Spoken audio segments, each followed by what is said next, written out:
Hello, today is the 12th of September 2024. This video will very likely end up being 2 or 3 different parts because there's just so much that happened and I didn't make a video earlier because I was working and just concentrating on getting the classes organized. Yeah, I knew these videos would be longer as well, so I needed to concentrate on it and take my time and just have a clear mind to focus on this. And basically there is 2 bigger things that happened in my life, again with just experiences, mainly mental thoughts, mental, obstacles and difficulties that came up again, which the outside triggered, but it was mainly inside of me where all the pain was and the fear was. And yeah, so I'm going to start with the first thing. The second thing was worse, but the first thing was bad enough already. Basically, I was working Monday, Tuesday and Wednesday, and the first thing happened on Monday, which kind of ruined my Monday. The other thing happened on Tuesday evening, which kind of went into Wednesday morning and was very difficult to handle. But anyways, the first thing, which was Monday, is basically that the day started off with like some bad news that basically the Benson Boone concert in Ireland and Dublin is sold out already. Like all the tickets are gone, and I wanted so badly to go there with Mario, my friend from Spain here. And we both already had kind of planned the trip just vaguely, and we both said we absolutely wanted to go there and we wanted to make a proper plan. But the Monday started off with, well, there is no concert going to be happening for us because the tickets are all sold out. And that immediately made my thoughts go more crazy, like that now Mario probably won't want to come with me to Ireland. There is no proper reason. It's something like that I was really looking forward to, but now it's not happening. So I imagined how, wow, really going to that concert with him would be like almost a dream come true. It's almost as if like it can only happen in movies, like it's not gonna happen to me in real life, like as if like how could I even imagine that happening to me? Like as if that's gonna happen to me. As if it's gonna be so great that I go there with someone I really enjoy spending time with and I really like and I really want to get to know better. Like as if that's gonna happen to me. Again, I know where this talk is coming from. It's from my depression, where like I always had this imaginary scenario of a boyfriend in the future who would just hug me and hold me while I'm crying and in pain, who would just be there for me and genuinely care about me. And then in a huge argument, Mom completely destroyed that and said like, that's never gonna happen to you. Do you really think there's a person like that out there? No one's gonna just be there for you and listen to you when you just talk crap. Like those are the words she said to me, which I'm guessing she didn't in the end really mean it that way, but in that situation, in that argument, she completely meant it that way. And she kept saying to me, like even not in argument, she kept saying to me like, try not to hold on to that because people like that are very hard to find, and it's very rare that people are just completely there for you and stuff like that, which I'm sure nowadays she believes different. She doesn't believe that anymore, that there's no one like that out there, because there absolutely can be.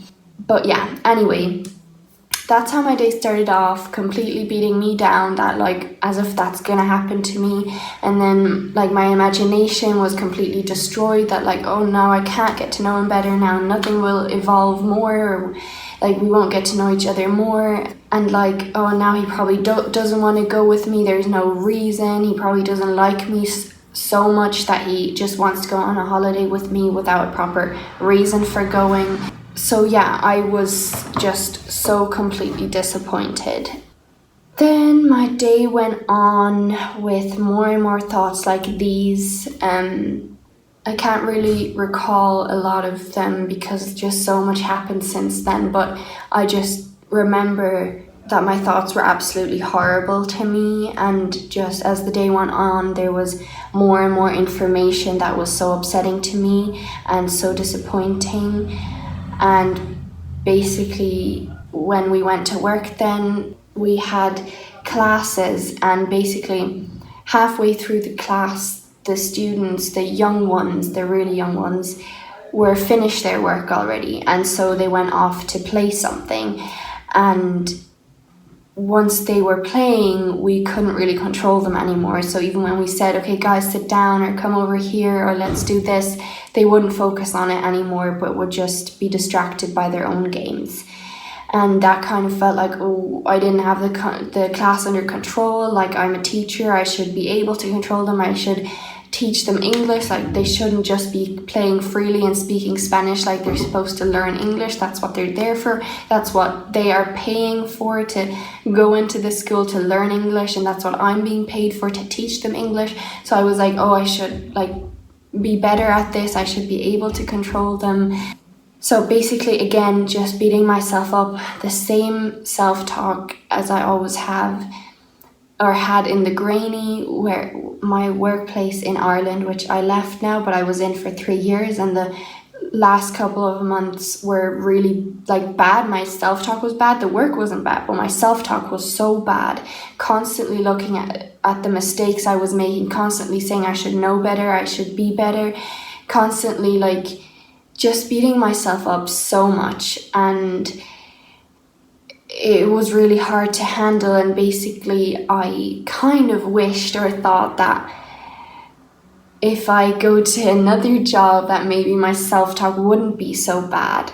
And now at the start it's not as bad. I don't know if it will get worse. I hope it won't, because I am working on myself. Like this Friday, which is tomorrow, I'm going to start the Thrive program, which I already talked about. I'm going to start it now. I have a call with a person on Friday, and I really want to work on this, that I know that I just can feel no matter what happens, I can do it, I can handle it, and it's okay, and I am good enough, and it's okay to make mistakes, and it doesn't make me a bad person. It doesn't immediately mean that it shouldn't be that way and I should know better and stuff. Yeah, but that again didn't help me to realize, ooh, the thoughts can come back, they are still there. And again, when I lose control or I notice I don't have control over something, that's one of my massive obstacles. So that is very hard for me to handle and just be okay with, because I'm not okay with losing control or not having control. Or not knowing something. For example, if I didn't know, oh, what am I supposed to do now? How can I get them back into control? How can I get them to listen to me? What games can we play where they speak more English? Or what other work can we do? And when I couldn't really find something proper, it was again bad in my opinion, because I didn't have control over that. I didn't know it. I didn't know what to do. So yeah, again, that wasn't great. But the worst thing that happened is then at the end of the day, I spoke to our boss that we might need to take Monday the 18th of November off, or to swap the classes and then do them later on that week, like Thursday or Friday. Like, we don't have to take it off, we just need that Monday free, and we can do the classes another day. And because basically that's the best flights we found for Ireland to come back on the Monday, because basically we can only go on Thursdays because we're working Monday, Tuesday, Wednesday, and we want to come back on Sundays, of course, so that we have a couple of days, 2 full days, and then we're back at work on Monday. But in November, the flights only go back either on Saturdays or Mondays, and Saturday is just too quick. Like, it's from Thursday to Saturday, and it was very expensive flights as well, and it didn't make sense to just have 1 full day there and then fly back immediately. just so we're back in work on Monday. And because of the prices, because of so many things, we just wanted to ask her if we could have that one day off, and we thought it might be fine because we're giving many weeks of notice, and it's basically just one day we're asking for in all these 3 or 4 months that we're going to be working there. As of right now, we're just working until Christmas, and we're just asking to have like one day or to like swap it. And basically I just asked her is there some way we can figure out that we can have Monday the 18th off so we can fly back from Ireland on that day. And she wasn't mean or said no, definitely not, but her reaction wasn't great either. Her reaction was like, oh, that's a Monday, please try not to book any flights Mondays, Tuesdays or Wednesdays, please be here at work. Please don't do that, it's really difficult to move the classes, like it's just 3 days a week that you're supposed to be here, so please be here, please try to find flights that come back in the morning, if it's really necessary, and they're too expensive, I can give you money, like I don't mind that, I can give you money, I can collect you from the airport, I can bring you to the airport, no matter what, I can do that at least you're there for the classes. Like, Amy and I were like, what, is that such a big deal? Like, yes, I understand, first of all, our contract is basically, we have Monday, Tuesday and Wednesday work, and we don't really have any holidays. But at the same time, she said, if we ever need anything, or we need to go to Ireland, or we need to find another solution for some day, then she said we should go to her and we should find a solution. I understand it, and it was fine for her to react that way because the contract is Monday, Tuesday, Wednesday. And also she explained how it's really difficult to move the classes because people only can come in certain times and they have other things planned, and she can't really cancel the classes because the parents will get angry and they paid for it and blah blah blah. So it all made sense, but the way she reacted was so intense, as if it's the worst thing we could have said to her. It destroys all her plans and it destroys everything. And we were trying to explain, we completely understand, but at the same time, it's important for us to see our family, and we haven't seen them then for a lot of months already, a lot of weeks, and we want to go back home, we want to see Ireland again, we want to see our dog. And she was like, oh, but that's a good reason for your mom and your sister to come over. And we were like, it doesn't work because they're in school and work, and during the holidays the flights are way too expensive, and also we want to go home, we want to have a break, we want to see our dog who can't come over to Spain that easily. Yeah, we just explained that we want to go home, and it's important for us to see our family and to go back home. And I noticed that Amy was getting very angry, but she was staying quiet. I was the one talking, and I was staying calm as well, but the way she was breathing and moving, I knew inside she was boiling. And the thing is, again, I completely understand her side, and it is it's her right to react that way and to say that. But at the same time, she needs to understand us, that above us being teachers, we are humans. We are not just teachers, and we sometimes need a day in 4 months off or to be swapped. And yes, I understand it's difficult, but she said we should come to her and we'll find a solution. And just the way she reacted was just so intense. The amount of times she said, please, please, please, try to find something different. She put praying, her hands together, praying, please, please, please. And really, I don't know, it was very intense. And again, I understand it, and we're trying to find a different solution, and I'm sure it's going to work out. But what her reaction did to me initially, at the very start, I felt completely embarrassed.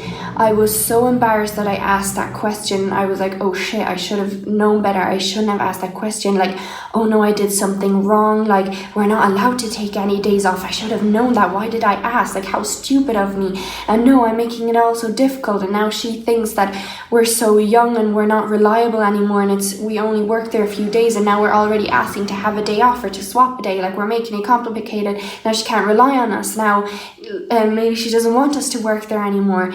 Blah, blah, blah. Okay? So immediately I could feel like something in my body sinking, and I was immediately like mortified, and I was like, shit, I shouldn't have done that. I regretted asking it, but I knew I needed to ask that. I wanted to go to Ireland, and I don't know, I feel like because we are humans, you can't expect us to be there every single day, like every single time. Like, we're not just teachers. We are humans above teachers, far above. So yeah, I'll come back to that again and explain what it triggered. But I just remembered the other thing that happened that day was that we had the older class, like, I don't know how old, like 14, 15, I think they are. And basically, Mario texted me, like, how was your day at work? And I was gonna just send him like a picture of like the students at their desks, but you could like barely see their faces. Just like saying, oh, I'm still at work, I'll text you later. And I knew like I'm probably not allowed to take pictures of them.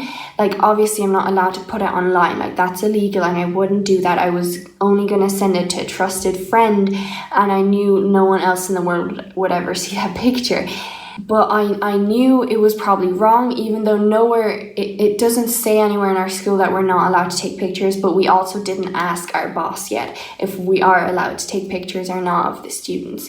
I mean, she does as well. She does take pictures, but anyway, I secretly wanted to take a picture, and I'm kind of struggling to even admit to this. Like, I'll come to that. It was a struggle admitting that to my sister and my mom. But anyway,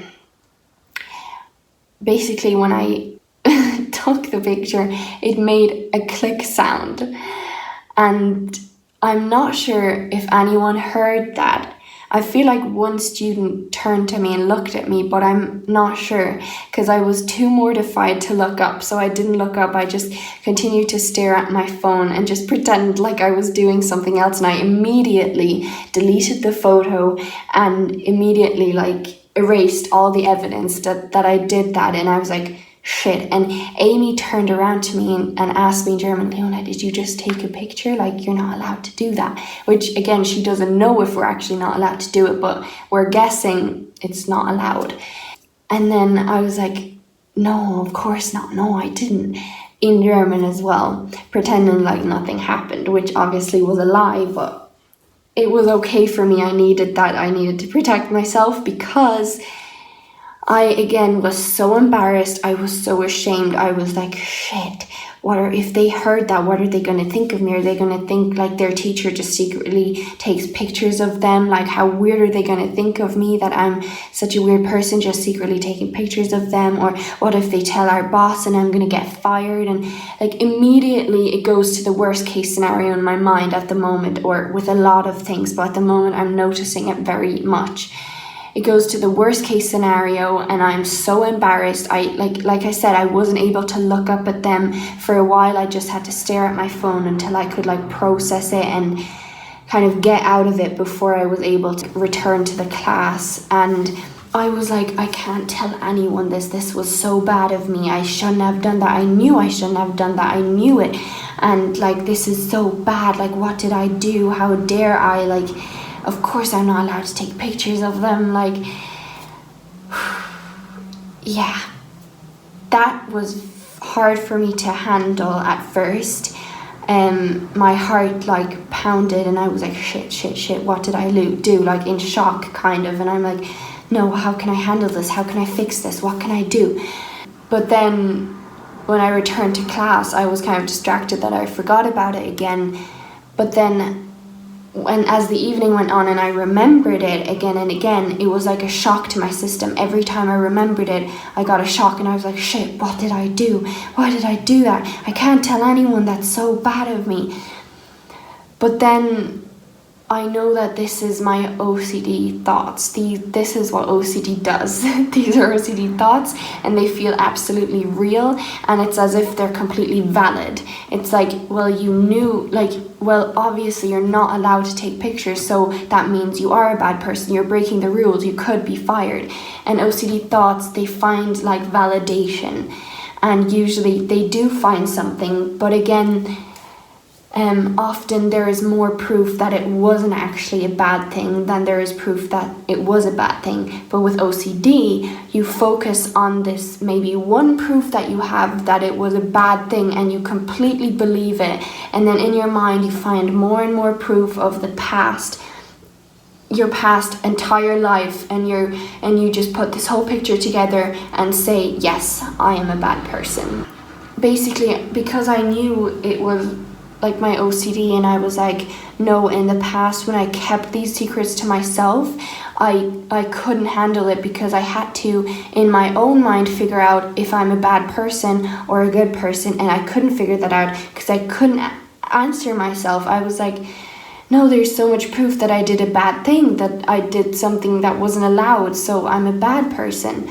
And I was way too embarrassed to talk to anyone about it. I was like, no, what are they going to think of me? How are they going to judge me? They're never going to look at me properly again. Like, I can't tell anyone. No one can know. And I had to deal with those thoughts by myself, figuring out by myself if I'm a good or a bad person, and I couldn't. And I couldn't handle the thoughts because I just thought I was so bad. But again, before it got too late, and because I changed so much and I learned so much and I knew I could trust my sister, for example, I told her, like, Amy, and I knew she wasn't going to judge me as a bad person. And I was like, Amy, when you asked me if I took a picture of them, like, I actually did take a picture. And then I kind of just told her the story, how mortified I was, how I immediately deleted it and removed all the proof, and she just laughed out loud and she was like, Leona, it's fine, it's all okay, like, just, yeah, we're probably not allowed to take pictures of them, but like, it's all fine, just relax. And that kind of helped me to get a different perspective of things, to just see it lightly and like, oh my God, how many illegal things that happen out there? Like, this is one of the minor things. It probably isn't even illegal. Like, don't make it such a big drama. It's all fine. It just really helped me to gain perspective again. And that just immediately calmed me down. So then again, the last thing that happened obviously was that with our boss asking if we could take that Monday the 18th off or to swap that day. Amy and I, when we left the school, we just looked at each other and we were like, God, what was that? And I said that I don't want to talk to Dad about this right now. I don't have the energy for it. I know what his reaction will be and I can't take that right now. It was too much and I had to deal with my own trauma that was triggered by our boss for reacting the way she reacted. So I was like, I can't take another thing. So when we went into the car and Dad was there, he just asked if we spoke to our boss about it, and I said yes, but I don't want to talk about that right now. He respected that, which was new for him. He didn't do that in the past. In my depression, and whenever he wouldn't have respected that, he would have kept asking, he would have kept talking about it and completely drained me until I felt like I was completely powerless. But this time he respected it. And that shows again how much he changed. Coming home, he told me some good news about the Thrive program and him. He's going to talk to the person who created the entire Thrive program.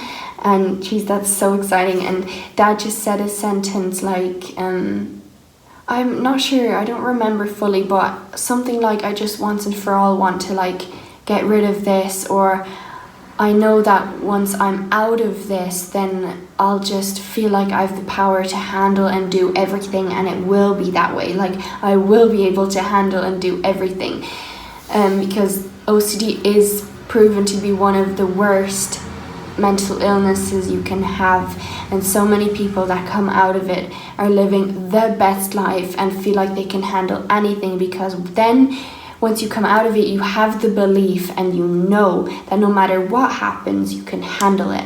So even in war, if you believe you can handle it and you can get out, that's the way it will be. And you will feel like you can handle it. You won't feel like you are completely powerless and there's nothing you can do and you can't handle it and you're gonna die.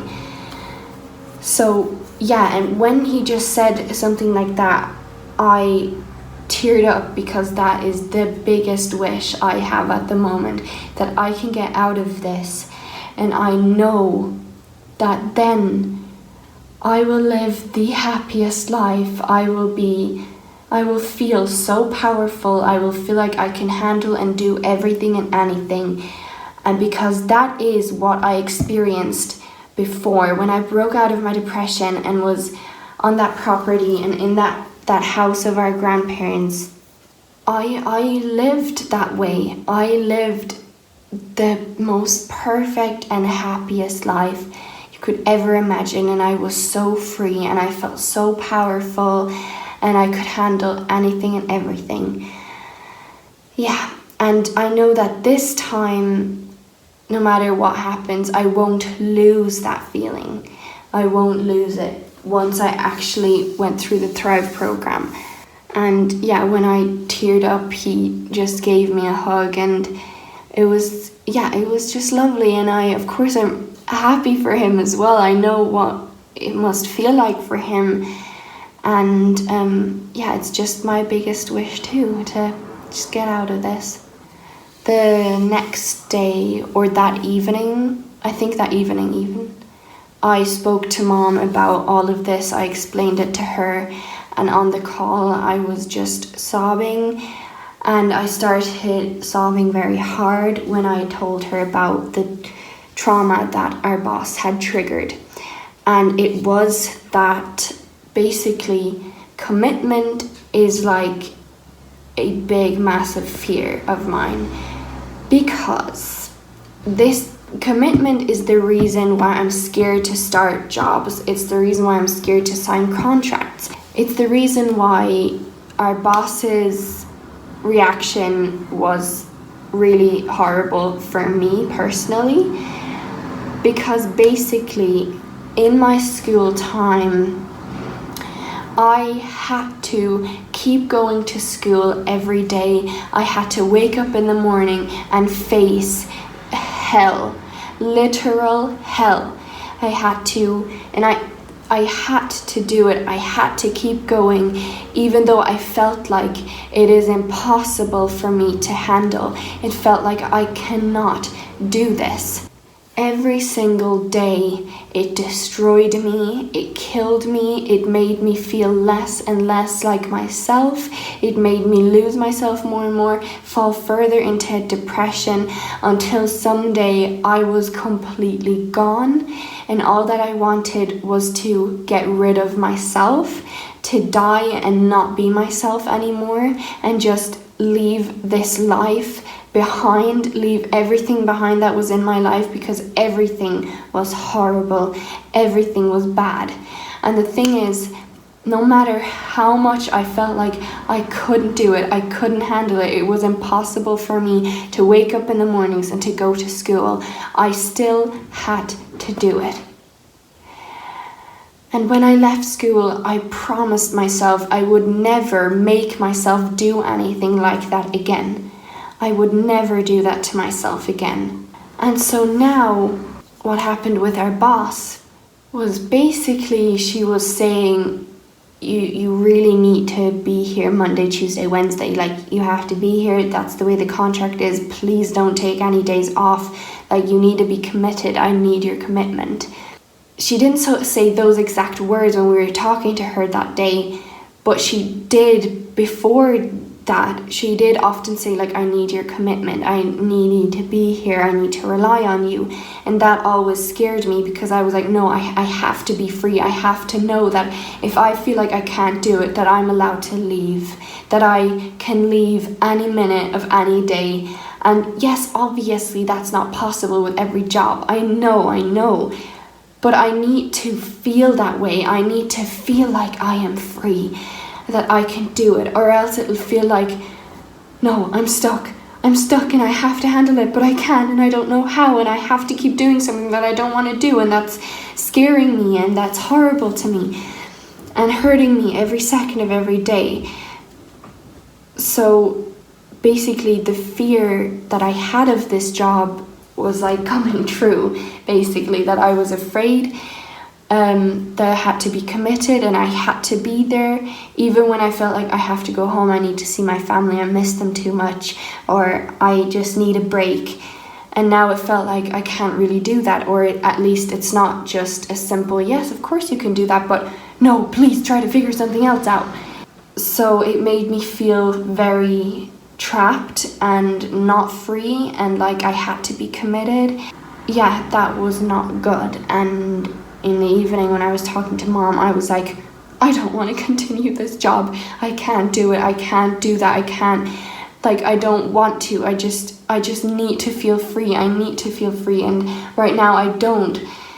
And the things that happened that day, taking the picture of the students and not having the young class under control, or not knowing what to do with them. And the Benson Boone concert being cancelled, and then thinking, oh, Mario and I won't get to know each other closer, and maybe he doesn't even like me enough to go on holidays with me or to meet up with me more often, and like there's no friendship here for me, like it's all destroyed, like all the hope is gone, kind of. So it was really a deep downfall that I had, a breakdown, a very dark one. And I really just saw all the reasons why I shouldn't continue this job and why I don't want to continue it. And the thing is, the first week was so lovely. I was like, yes, I absolutely want to do this job. I love it. It's so great. And now this week was like, I don't want to do this job. I want to get rid of it right now because I need to feel free. I can't feel like I have to do this, or I have to do things that I don't feel comfortable doing, or I have to do things that I don't want to do, or where I don't feel free anymore. So yeah, it kind of felt like I couldn't really handle all of that, what was going on.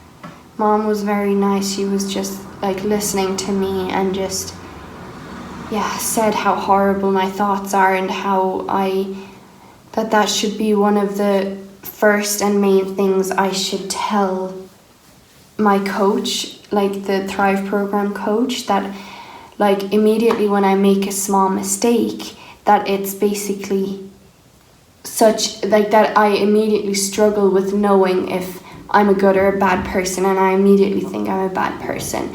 And how when one small thing happens, it immediately is linked to so many things in my past, and then I draw up this whole picture and I come to a conclusion that like I'm the worst person, or I should have known better, or I made a mistake, or that was bad of me, or whatever. It basically starts with one thing, and there's like a ripple effect. It goes to the next and the next and the next, and it gets worse and worse until I'm completely stuck in this hole. Also, I just keep noticing that everything that happens in my life nowadays is linked to my depression. I don't think I can describe how traumatizing that was. Like, living every second just being alive was horrible. It was traumatizing. I don't know how many seconds there are in one day, but that's basically how many traumas I had.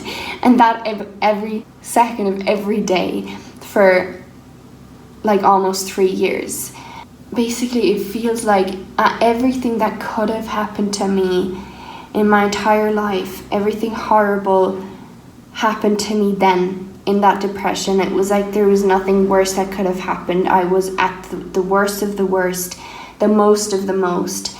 And I just see how everything now is linked to then. So that's what I want to work on in with the Thrive program as well. To heal the past, to learn from it more, even though I already have learned so much from it, but to learn from it more, that it doesn't haunt me anymore, that it doesn't re-traumatize me, and it doesn't keep coming up and being so scary, but that I can feel like I can handle it, and there's an answer, and it's all fine. Okay, that's gonna be it. Wait, actually, the one thing that Mom reminded me of is what my boss from the Granny, the health food store I worked in, said to me. That was like the last sentence she basically said to me when we were saying goodbye to each other because I was moving to Spain. She said, no matter what you do, you'll be great at it. And that was so lovely and so encouraging, because that is exactly what I was doubting all the time. And to hear her say that, like my boss, who obviously saw the work I was doing, and you know, she was the one working with me all the time, like the 2 days of work that I had were with her. And for her to say that, which she's also a person who's not very like outgoing or doesn't go very deep, and because I mean she has her own like fears and stuff, which is fine, she's still so lovely, but for her to say that, it means a lot and it shows a lot. And Mom just reminded me of that and said that it's such a beautiful quote, and it's so true. So yeah, that was lovely. So there we go, part 1. So basically that's what happened Monday, and now we're gonna go to what happened Tuesday evening and Wednesday, which was worse, much worse. Okay, bye.